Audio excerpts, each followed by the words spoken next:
macular idiopático. Mi nombre es Silvia Juliana Granados Marasalva, residente de oftalmología de segundo año en la Universidad Javeriana de Cali.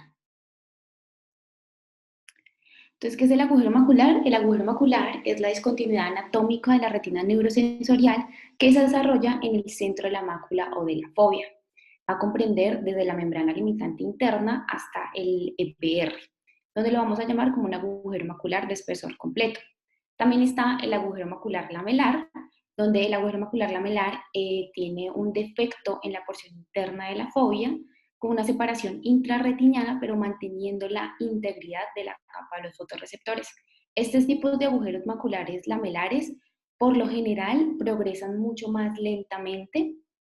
La mayoría son asintomáticos o con sintomatología leve a moderada, con una disminución de la agudeza visual leve a moderada, y los que tienen adhesión vítreo a nivel de la papila pueden progresar un poco más rápido. Está otro que es el pseudoagujero macular, que es una configuración circular o ovalada de la depresión foveal, pero sin un efecto retiniano, que es el resultado de una atracción perifoveal de una membrana epirretiniana. En 1900 fue el primero en usar el término de agujero macular. Ya en 1908, Kuhn y Coates, ellos sugirieron un origen degenerativo del agujero macular, y en 1924 se plantea la teoría o la hipótesis de un mecanismo de tracción vitrorretiniana. Ya en 1988 y 1995, Gass fue el que primero describió las etapas de desarrollo del agujero macular basado en datos de la biomicroscopía y propuso un sistema de estadificación. Más adelante, con el advenimiento de las nuevas tecnologías como el OCT, He y colaboradores fueron los primeros en describir las etapas utilizando el OCT.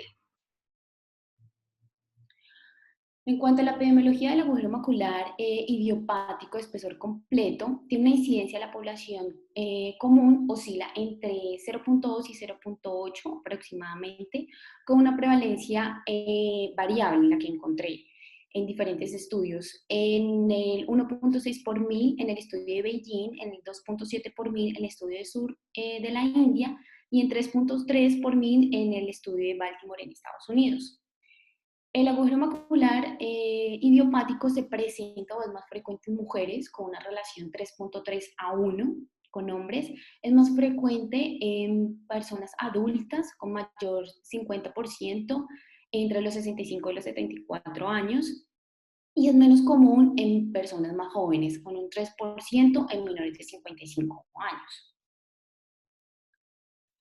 En cuanto al riesgo, a los 5 años de desarrollar un agujero macular en el ojo contralateral es de aproximadamente, lo que se habla es del 10 al 15%, pero ¿qué pasa? Este riesgo aumenta hasta aproximadamente un 36.8% en presencia de un quiste foveal o de una mancha central amarilla.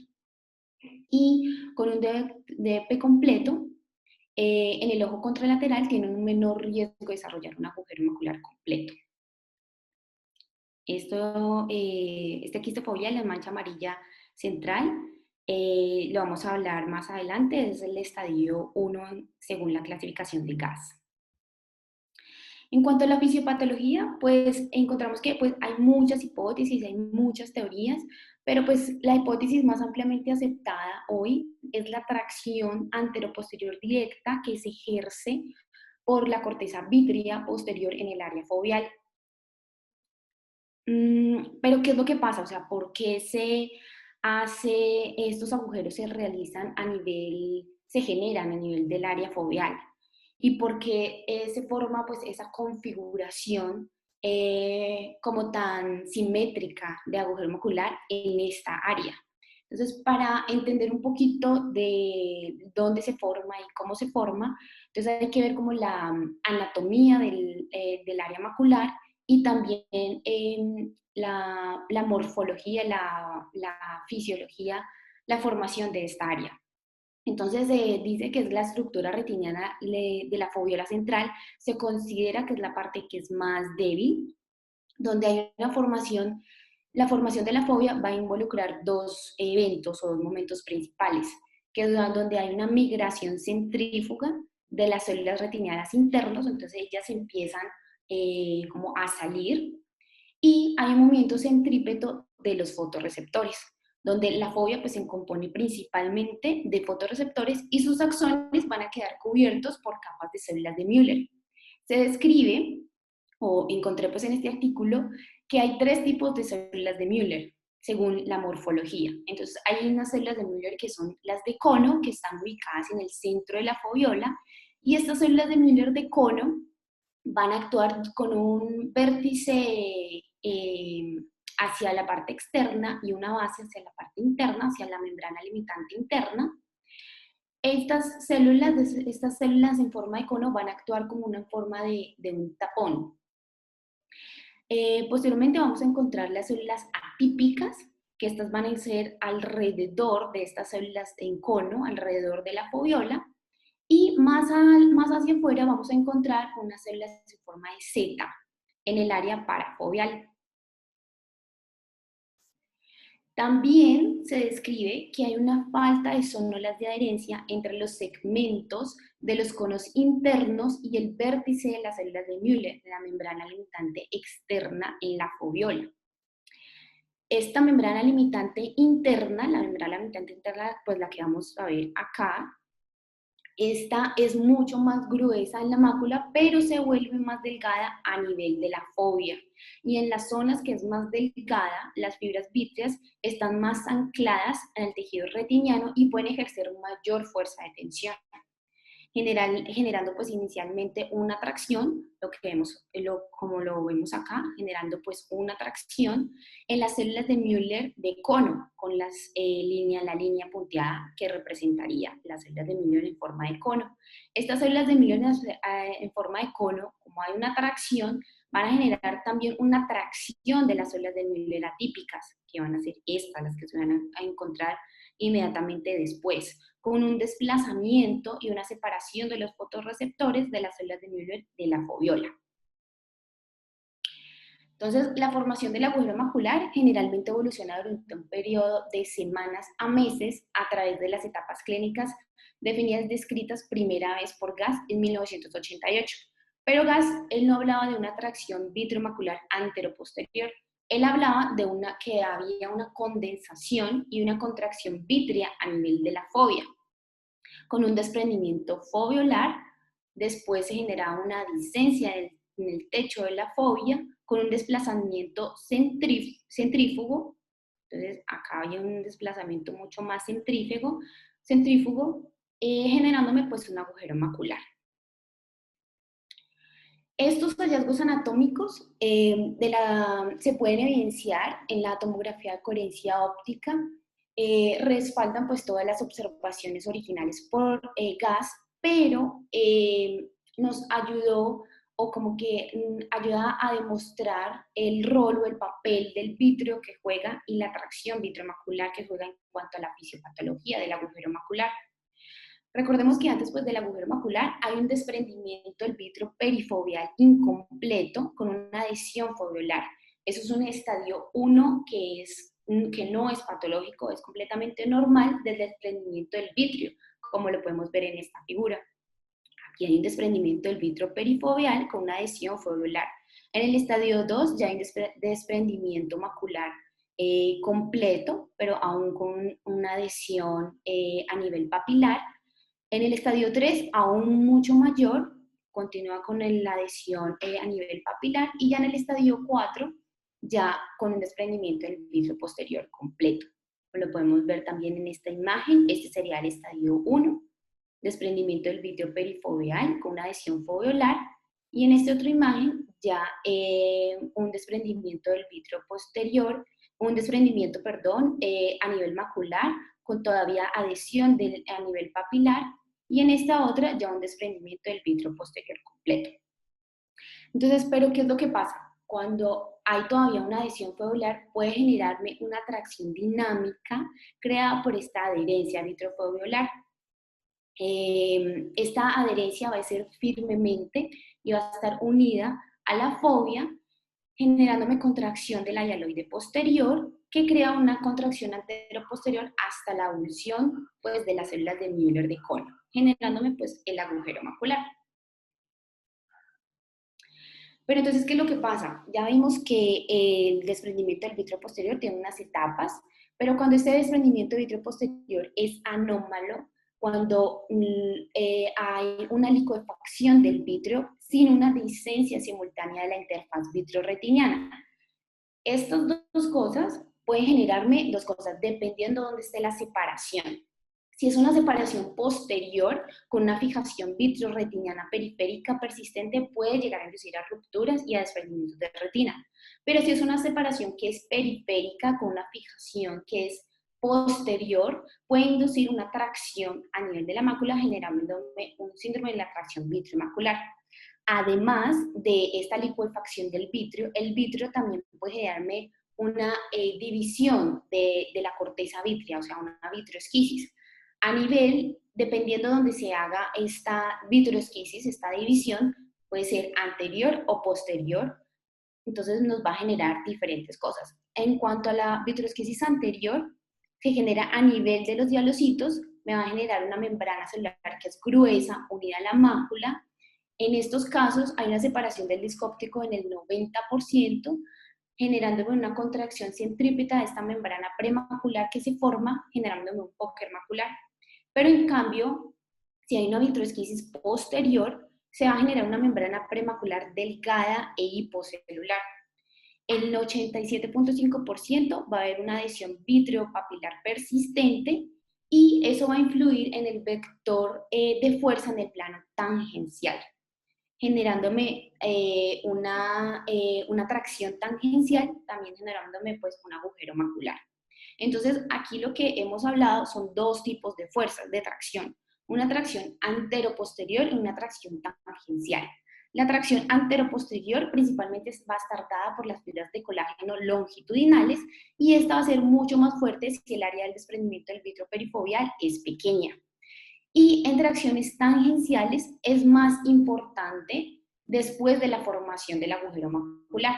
Resulta de la contracción del vitrio residual que permanece sobre la fovea después del desprendimiento del vitrio posterior y explica que por qué los agujeros maculares después de haberse formado se pueden llegar a agrandar, a aumentar su tamaño. Entonces aquí lo que podemos ver es que la fuerza de tracción va a crear una discencia del techo, o sea, de la membrana limitante interna, y va a formar pues el agujero macular, donde inicialmente esta discencia va a ser pues asimétrica, donde el vitrio permanece adherido al lado del agujero macular y a las células de Müller, y posteriormente va a haber una avulsión completa de esa tapa de células de Müller, con una ruptura completa de la membrana limitante interna, generándome, puede haber o no puede haber un opérculo, y que permanece, en este caso en la imagen, permanece suspendido en la corteza vítrea posterior. Entonces, la generación de este opérculo, se han hecho exámenes ultraestructurales y se ha encontrado que hay fragmentos de células gliales, hay células Müller, hay corteza vítrea y hay restos también de fotorreceptores en el 40%.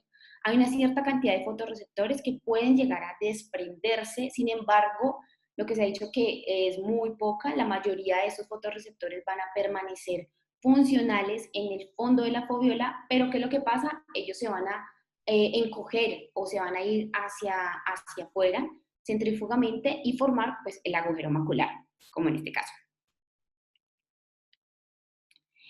Entonces, ¿qué es lo que pasa? Después de haber formado pues, el agujero macular, ese agujero macular se puede endurecer, puede haber una distorsión y puede haber un agrandamiento de sus bordes. Esto es explicado o es secundario a la proliferación de células epimaculares gliales, a las células de Müller, a los fibroblastos, a los miofibroblastos, que migran a través del orificio retiniano sobre la superficie de la membrana limitante interna. Han encontrado en estudios histológicos en la membrana limitante interna células gliales, células de Müller y fibras de colágeno, que estas son producidas por los miofibroblastos, en mayor cantidad en estadios más avanzados, en estadios pues, 4, que es el último estadio, y contribuye esta formación de fibras de colágeno, células de Müller, contribuye al agrandamiento del agujero macular y a la formación de membranas antirretinianas. Entonces, ¿cuáles son los síntomas de esta patología? Vamos a tener el paciente se va a quejar de metamorfopsias, también puede generar macropsias o micropsias, va a haber una disminución de la agudeza visual, que esta puede progresar a un escotoma central. Esta disminución de la agudeza visual puede ser repentina o de forma gradual, y la agudeza visual, después de la formación del agujero macular, tiende a empeorar con el tiempo.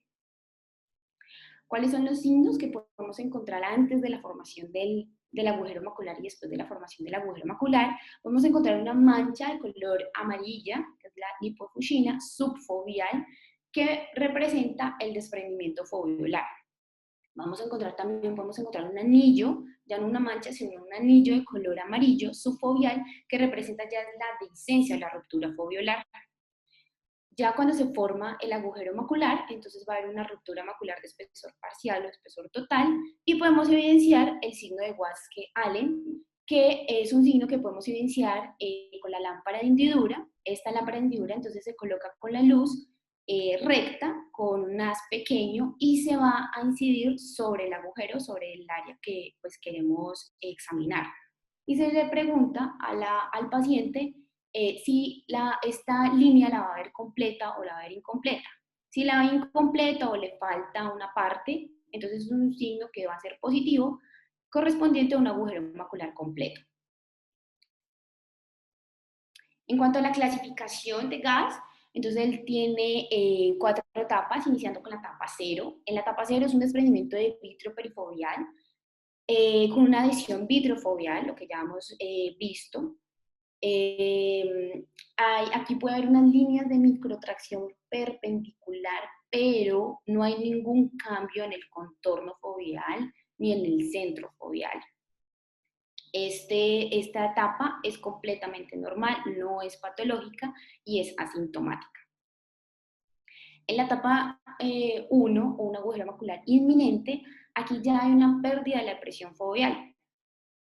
Aquí esto ya va a tener síntomas como metamorfopsia, disminución de la agudeza visual central en un rango de agudeza visual entre 20-25 y 20-60. GAS dividió este tipo de etapa en tipo 1A y 1B. La 1A es un desprendimiento foveolar con una pérdida del contorno foveal, y lo podemos ver acá en, en el OCT, con un pseudoquistes foveal, o podemos encontrar también esquisis asociada a una tracción vítrea hacia el centro de la fovea. Y en la etapa 1B ahí ya hay un desprendimiento foveal con una dehiscencia, como por ejemplo lo podemos ver acá. En esta etapa es donde les explicaba que se ve la mancha de lipofuscina, y en esta etapa es donde se ve el anillo de lipofuscina. La resolución espontánea de un orificio en etapa 1 ocurre aproximadamente en el 50% de los casos sin membranas epirretinianas. Entonces, algunos agujeros inminentes pueden llegar a resolverse espontáneamente y completamente, mientras que otros pueden evolucionar a unos agujeros lamelares o de espesor parcial. Y ya vimos que más o menos alrededor del 40 al 50% de estos pseudoquistes característicos pueden llegar a evolucionar a un agujero de espesor completo, pasando desde la etapa 1A hasta la etapa 1B a la etapa 2, que ya sería un agujero de espesor completo. Entonces ya la etapa 2 ya es una ruptura de espesor total, como lo podemos ver acá en esta imagen, pero la diferencia de la etapa 2 a la etapa 3 es el tamaño. El tamaño acá es menor de 400 micras. Ese es el resultado pues, de la progresión de la esquisis foveal y de la dehiscencia del espesor total. Esto puede ocurrir semanas o meses después de la etapa 1, y hay una disminución adicional de la agudeza visual. Lo que podemos ver acá en la imagen, entonces un defecto del grosor completo con una fijación continua de la hialoides posterior al centro foveal. Ya en la etapa 3, ya es una progresión del agujero macular ya a un tamaño mucho mayor, a un tamaño mayor de 400 micras. Casi el 100% de los agujeros maculares de etapa 2 avanzan a etapa 3, la agudeza visual disminuye aún más y puede estar rodeado de retina engrosada y desprendida. Vamos a encontrar espacios quísticos y podemos encontrar también desprendimientos del neuroepitelio. Ya en el estadio 4, este se caracteriza por un estadio 3, pero con un desprendimiento de vitrio posterior completo. Entonces lo que vamos a ver ya es un anillo de, pues, la formación de un anillo de Weiss, ya cuando el vitrio pues, se desprende completamente del polo posterior. La clasificación según OCT la realizó pues, el Grupo de Estudio Internacional de Tracción Vitriomacular, realizó pues, el esquema y la clasificación de esta tracción y de los agujeros maculares basado pues, en los hallazgos de OCT. El OCT es una herramienta que es útil y ofrece información detallada sobre el tamaño de la anatomía macular y el orificio macular, si está presente un agujero macular y la presencia de cualquier adhesión vitromacular, tracción vitromacular o membrana epirretinal. Y esta información es muy útil para el diagnóstico, estadificación y el seguimiento de la patología. Entonces, según la clasificación del OCT, lo van a dividir en 3 patologías. Bueno, en 3 clasificaciones. En la adhesión vitromacular, que esto no es patológico, en la tracción vitromacular y en el agujero macular, que lo va a clasificar según el tamaño. La adhesión vitromacular, lo que correspondería a la etapa 0 de la anterior clasificación, es la separación vitroperifovial, lo que vemos o lo podemos ver acá, con el vitro adherido en un radio de 3 milímetros de la fovea sin distorsión del contorno foveal. Es un hallazgo normal y es asintomático. Y acá, en esta clasificación, lo van a dividir dependiendo de la unión entre la hialoides y la retina. Focal, cuando tiene una adherencia menor a 1500 micras, como la podemos ver acá, y amplio, cuando tiene una adherencia mayor a 1500 micras, como lo podemos ver acá, en esta segunda imagen. En cuanto a la tracción vitriomacular, esta ya es una adherencia vitriomacular que genera una distorsión del contorno foveolar, como lo podemos ver acá, una distorsión del contorno foveolar. Me va a generar también pseudoquistes o espacios quísticos, como son estos, y pueden generarme elevación de la fovea. Aquí hay un poquito, pues no se ve tanto, pero está más marcada en la foto inferior, como en esta foto. En ausencia de un agujero macular de espesor completo. Estos también lo van a dividir en focal y amplio, dependiendo de la unión hialoide a la retina. Entonces, la imagen E, la imagen de arriba, es focal menor a 1500 micras, y la imagen de abajo es amplia, mayor a 1500 micras, y aquí hay asociación a una membrana epirretiniana. Entonces, la tracción vitromacular puede resolverse espontáneamente con el tiempo sin requerir ninguna intervención, pero la probabilidad de la relajación es mayor cuando son los diámetros de adherencia menor de 400 micras, en grosores foveales menor de 500 micras, en ángulos de incisión amplios mayor de 90 grados entre el vítreo y la retina. Y algunos estudios han informado que esta resolución espontánea puede ocurrir entre el 9% al 11% en los primeros 6 meses. Y otros estudios con una observación un poco más larga, mayor de 12 meses, se ha encontrado que puede llegar a ocurrir hasta el 50%. En cuanto al agujero macular de espesor completo, en cuanto a la clasificación del OCT, ya lo que habíamos dicho que va desde la membrana limitante interna hasta el epitelio pigmentario de la retina. Y describen 3 factores: el tamaño, que es pequeño, mediano y grande, la causa, que puede ser primaria o secundaria, y presencia o ausencia de tracción vitromacular.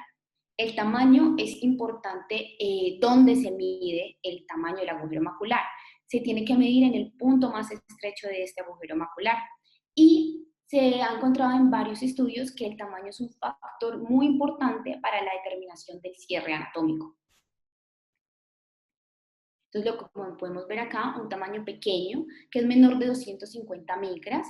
Podemos ver acá que este, por ejemplo, tiene 60 micras.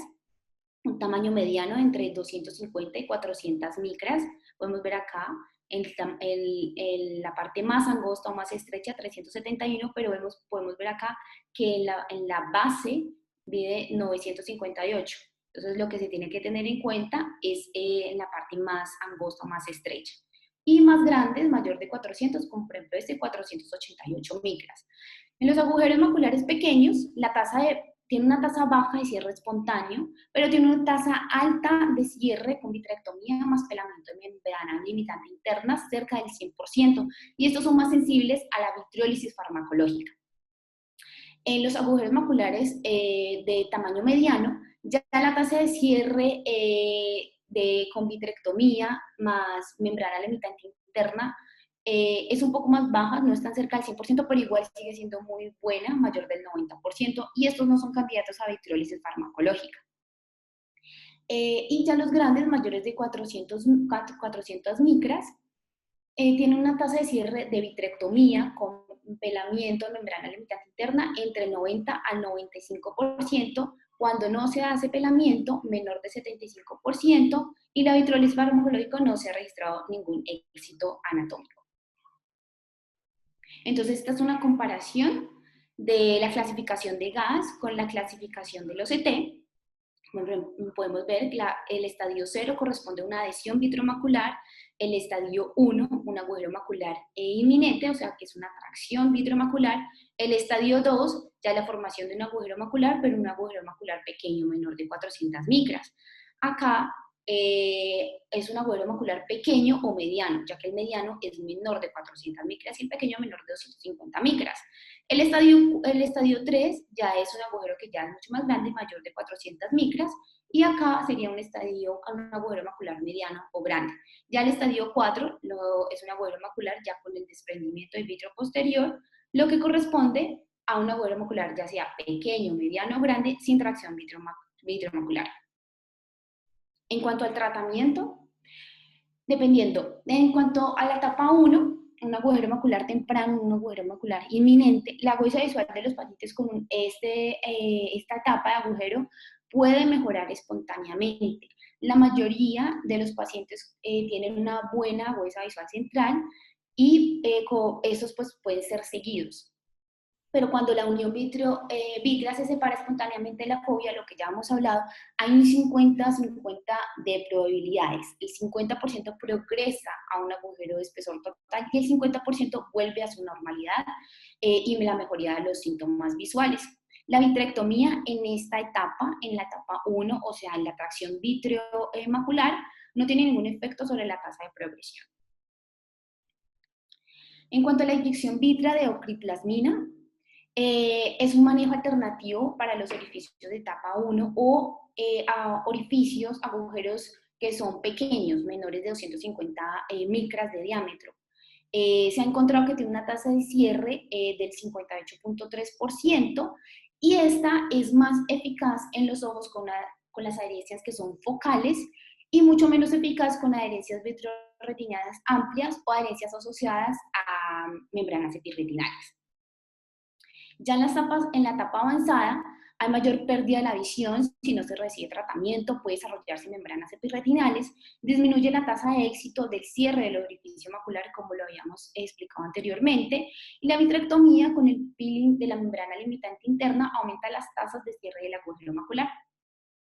La vitrectomía plana, el objetivo de la vitrectomía es separar la hialoide cortical posterior de la superficie retiniana macular. En la etapa, el agujero macular en etapa 2 o mayor, se recomienda pues, la intervención quirúrgica con un taponamiento posterior, ya sea aire, gas o silicón, y en la serie de los casos más reciente, una tasa de éxito de este procedimiento para el cierre supera un 90%.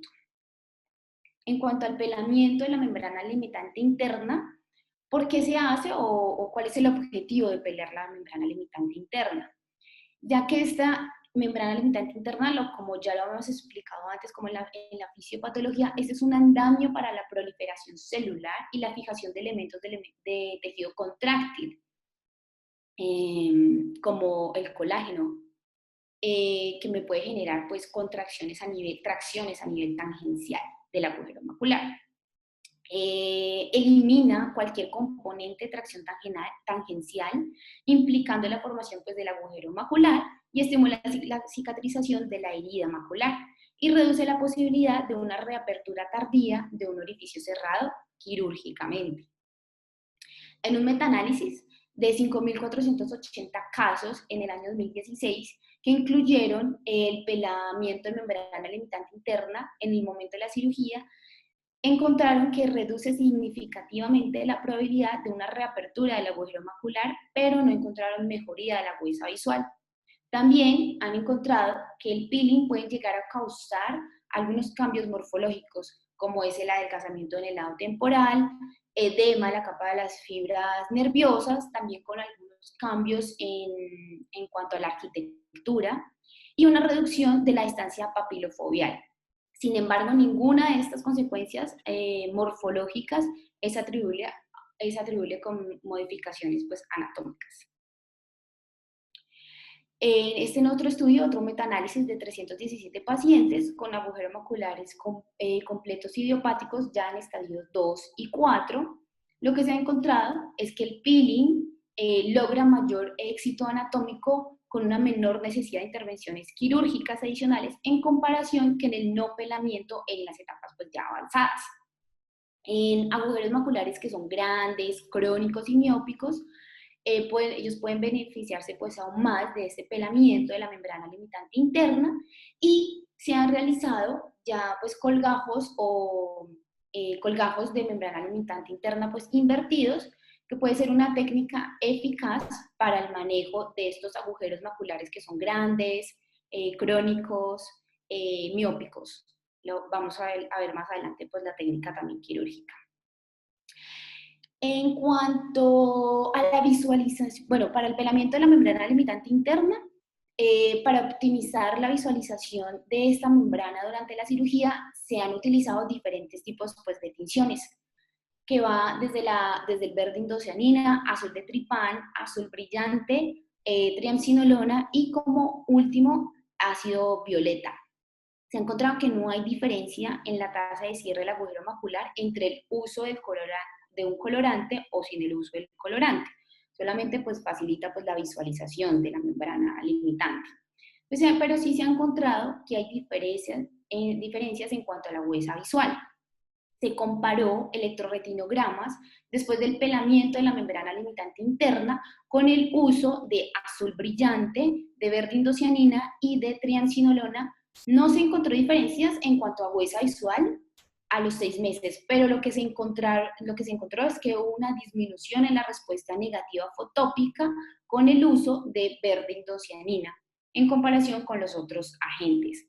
Pero posteriormente se han realizado pues más estudios y no han encontrado disminución o diferencia en cuanto a la agudeza visual en la utilización de estos componentes.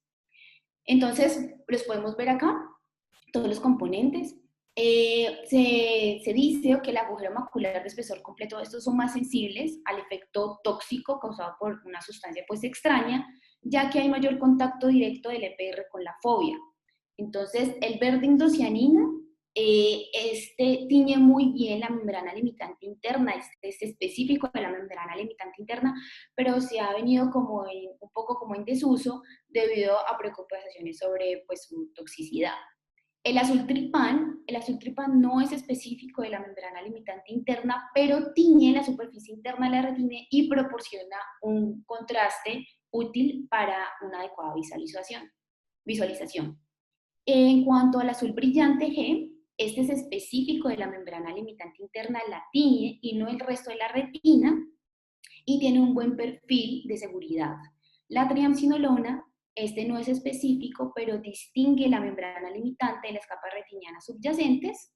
Y el azul violeta 17 es el último que ha salido, y este es específico de la membrana limitante interna, permite tanto su visualización y ofrece mayor contraste que el azul brillante G, que también es específico de la membrana limitante interna.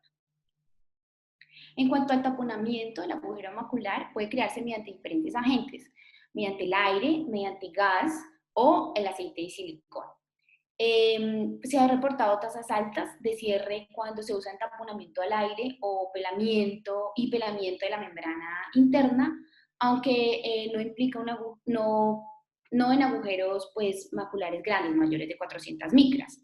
Se ha encontrado una tasa de éxito de cierre en el 98% cuando se usa gas SF6 y el aceite de silicón puede usarse en pacientes que no pueden estar en posición boca abajo, pero se han encontrado mejores resultados anatómicos y visuales con el taponamiento con gas. Hay otras técnicas quirúrgicas. Estas técnicas quirúrgicas se realizan o pues se prefieren para orificios grandes y que son crónicos o que son de difícil manejo. Entonces, lo que se ha encontrado, las técnicas que se describen son los colgados invertidos de la membrana limitante interna, los injertos de la retina autólogos, la membrana amniótica, el plasma rico en plaquetas, el suero autólogo y la cápsula del cristalino en agujeros maculares pues ya grandes. Entonces, el colgajo de la membrana limitante interna invertido se presentó por primera vez esta técnica en el año 2009 y se realizó un estudio, un ensayo clínico prospectivo aleatorizado en el año 2010 en agujeros maculares estadios 3 y 4, donde observó un cierre del 98% de estos agujeros con membrana limitante invertida versus el 88% con vitrectomía con peeling de membrana limitante interna. Y la huesa visual posoperatoria fue una media de 0.28 versus 0.17. Entonces, esta es como la técnica quirúrgica, donde se realiza, pues, primero como un peeling de la membrana limitante interna, pues, alrededor, dejando a nivel foveal, provista, pues, de la membrana limitante interna, donde se hace un levantamiento y hasta el margen del agujero macular. Levantamiento hasta el margen del agujero macular, donde después se realiza este cierre, donde la superficie del colgajo de la membrana limitante interna se va a enfrentar a la hialoide, que se enfrentaba antes a la hialoide, por ejemplo acá, que es la blanca, que antes se enfrentaba a la hialoide, ahora se va a enfrentar hacia el EPR y a la anterior, la que se enfrentaba a la membrana, al tejido retinal, ahora se va a enfrentar a la hialoide. Entonces es un caso de una paciente, una mujer de 65 años con un agujero macular grande de 3 años de evolución, acá podemos verlo, con un drusen también. En el preoperatorio, con una huesa visual de 20/800. Se le realiza un flap invertido de membrana limitante interna. Este es el posoperatorio de una semana. Lo que podemos ver acá es que hay una capa de tejido delgada que cubre pues, el agujero macular, con una huesa visual de 20/400. Al mes, posoperatorio del mes y posoperatorio a los 3 meses. Podemos ver el agujero cubierto de tejido retiniano con una huesa visual pues, máxima que llegó hasta los 3 meses de 20/200. El trasplante autólogo de colgajo libre de retina neurosensorial fue propuesto por primera vez por este autor. Es una técnica quirúrgica utilizada cuando no había membrana limitante interna disponible pues, para reparar el agujero macular. Se ha encontrado un éxito anatómico y que mejora el estado funcional, pero el riesgo de la dislocación del injerto, tanto intraoperatoriamente como posoperatoriamente, sigue siendo pues, un problema para esta técnica. Un grupo de colaboración internacional comparó 41 ojos de 41 pacientes con retina autólogas e informó un cierre anatómico del 88% de los ojos. Con la huesa visual mejoró mayor a 0.3 unidades en 15 ojos, fue estable en 17 ojos y empeoró en 9 ojos.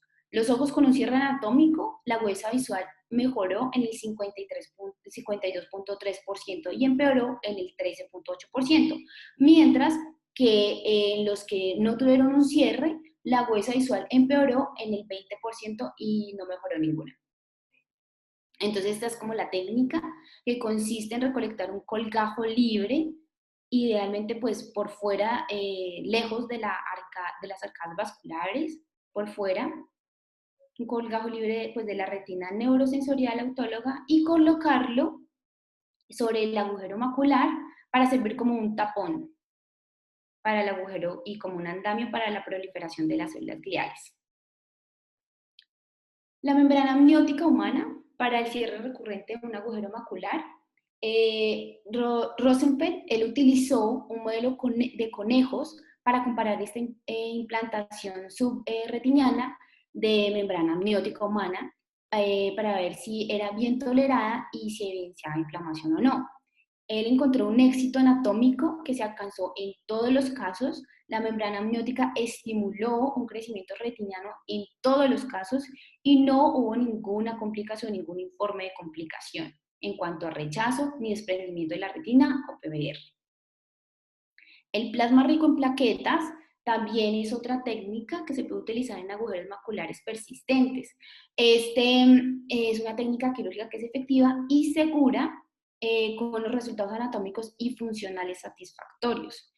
Debido a sus biomateriales y las proteínas que tiene el plasma, no solamente pues, permite el cierre anatómico, sino que también parece que puede estimular la regeneración de los tejidos. Entonces es un paciente con un agujero macular grande de 691 micras, con quistes, con un desprendimiento del neuroepitelio, en quien se le realiza un plasma rico en plaquetas, se realiza un taponamiento con plasma rico en plaquetas y al día posoperatorio, después de la cirugía, lo que podemos ver acá pues es que con el taponamiento y acá pues material hiperreflectivo. Y ya a los 12 meses después de la cirugía, pues lo podemos ver acá, pues el cierre completo pues, del agujero macular. En cuanto a la prevención y la detección temprana del agujero macular, en este momento no existe ninguna prevención conocida para el desarrollo de un agujero macular idiopático. La evaluación inicial debe incluir una evaluación cuidadosa del ojo contralateral, la detección temprana de un agujero macular y la intervención con una cirugía de vitrectomía se asocian con mayores tasas de cierre de orificio y mejor agudeza visual posoperatoria, como lo vimos anteriormente, y hay que educar a los pacientes sobre las señales de advertencias tempranas, como las metamorfopsias o cualquier cambio de la visión central. En cuanto al pronóstico de los agujeros maculares no tratados es pobre, solamente el 5% tendrán una agudeza visual de 20-50 o mejor, aproximadamente el 55% entre 20-100 y el 40% tendrán agudezas visuales de 20-200 o peor. Y el 60% de los agujeros maculares van a perder 2 líneas o más durante los 5 años posteriores de seguimiento.